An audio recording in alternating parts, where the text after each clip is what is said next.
Gdzie to ciągniesz?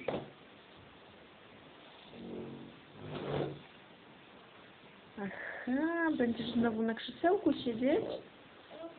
Jak mama będzie kręcić film z tobą? Ale nie musisz, możesz sobie gotować dalej.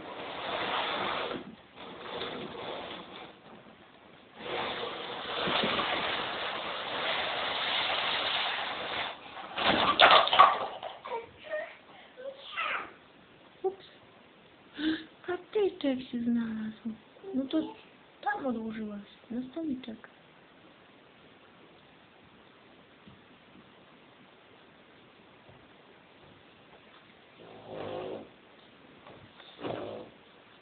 Siadasz tak jak wczoraj było, tak? Tak. I co będziemy rozmawiać będziemy? A o czym? Co mi chcesz powiedzieć? Mam kręcić film? No kręcę przecież. Nie. No widać. Widać puste krzesełko. Jak tam usiądziesz, to teraz ciebie widać.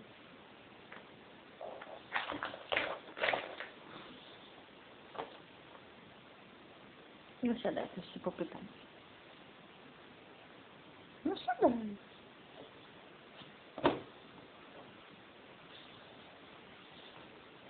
Dobra. Powiedzmy się, kto mieszka z tobą w domku?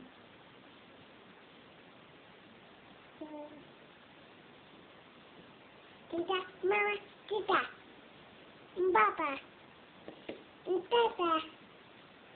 Ho, ho, ho, ho, ho, ho. A twój domek jest mały czy duży?